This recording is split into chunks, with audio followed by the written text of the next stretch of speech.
So I know we were talking and you was telling me to pretty much cut your teeth with the Chambers. I'm like, I hear a lot of stuff about them, like how they would give away the singles, how like they rocks was bigger than everybody else's, like. No, money, money, money. We rich, goddammit. Money, money, money. We rich, damn it.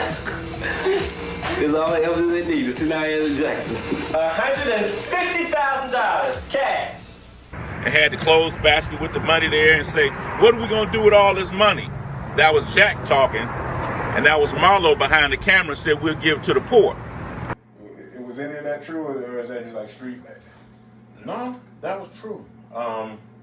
Again, we're looking at the beginning of pretty much the crack era in the city of Detroit. Crack Inc., the big business and big money of the most potent form of cocaine, crack.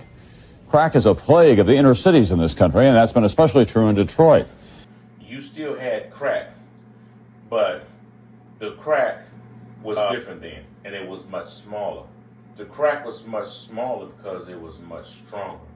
I remember seeing Bootsy say to Vlad that he hate fentanyl and all those drugs there. And he talked about how the drug addicts or the crackheads in the neighborhood for 30, 40 years smoking all the crack in the world. But, you know, they cleaned his car and they provided a service to the community. For sure. And now they hit that damn fentanyl and that meth and they died. Crack.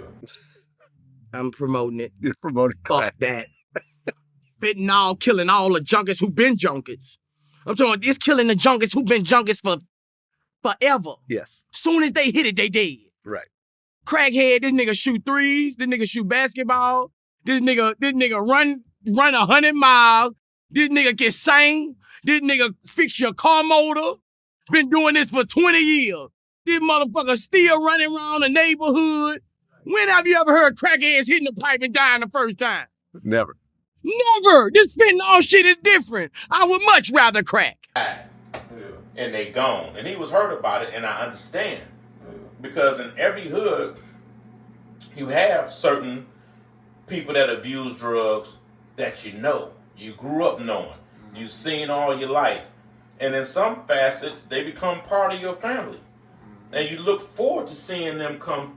And I'm at the gas station, they pumping my gas, I give them a few dollars, see them here or there, or whatever the case may be. So I understand the pain that he felt.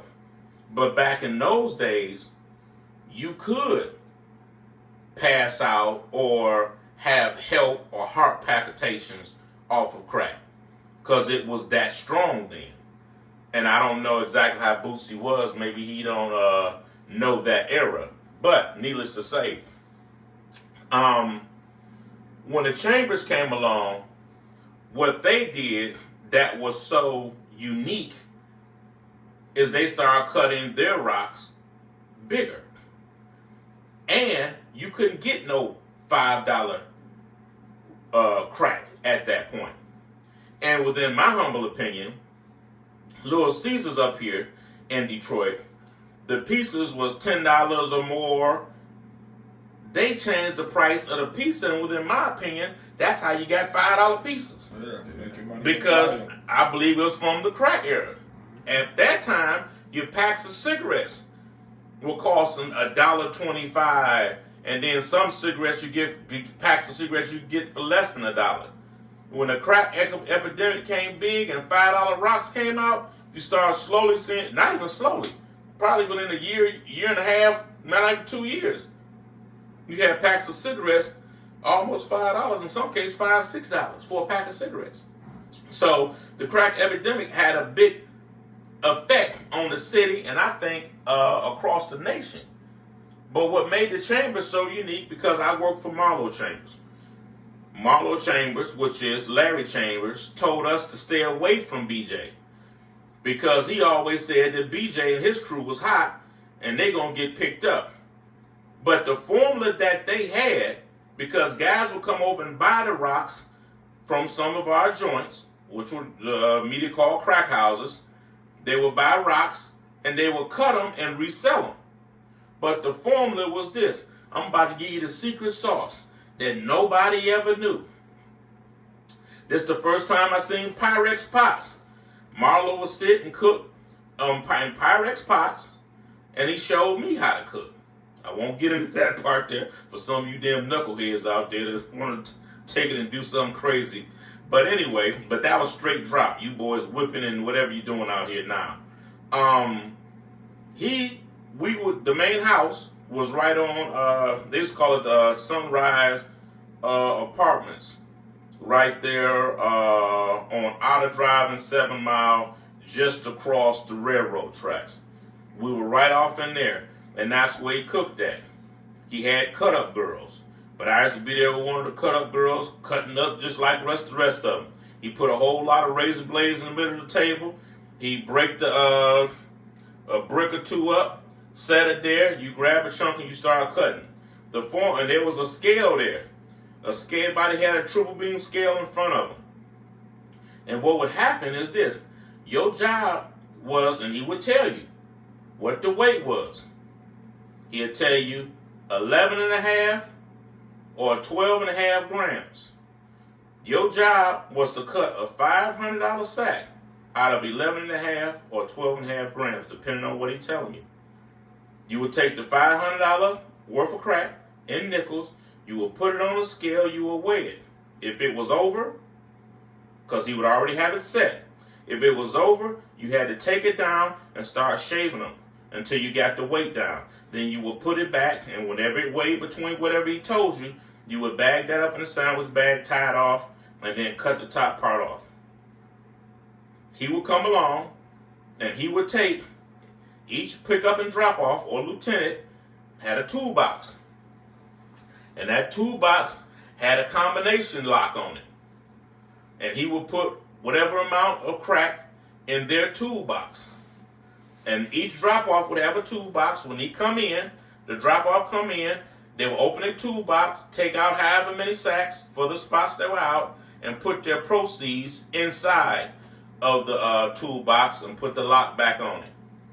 And when he got ready, every 2 or 3 days, he would always come through and collect the money. He knew exactly how many spots everybody had and how quick things went. That was the secret sauce, people. That's exactly what they did to become so powerful and gain so much money and basically corner the market for crack inside the city of Detroit. And I know at his height, for when I was around Marlow, I think he had up to maybe 80 or 100 spots. 80 or 100 spots, which was nothing today. They call it pretty much franchising. Pretty much. But that was the secret sauce. That's how it went. And at some point, we'll come back and I'll let you know and describe to you how they was set up and how we would identify what areas would be good to set up spots in, how it was structured, how it was built out, and the whole nine. But again, this is your man, XCCocaine Wayne, coming back at you, showing you some love with my man Teon. And yo, dig, I need y'all to fuck with your boy, man. I'm trying to become a big deal off in these streets, in these YouTube streets. Show me some love, man. Give me a subscription, man. I feel kind of messed up asking like this, you know, because I feel like I'm panhandling for subscriptions. But hey, it is what it is. Fuck with your boy. Subscribe. For sure. Fuck with us, man. And I got some more stuff for you. We got Gay Tay coming up, Chemical, Ed Hansen.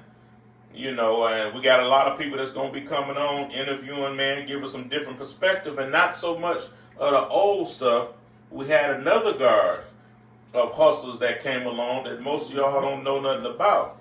You know, I'm not just the only one. There's some other guys out here from Detroit, man, that was really putting some work in, man, and bringing some major work in here and money and, you know, putting on for the city.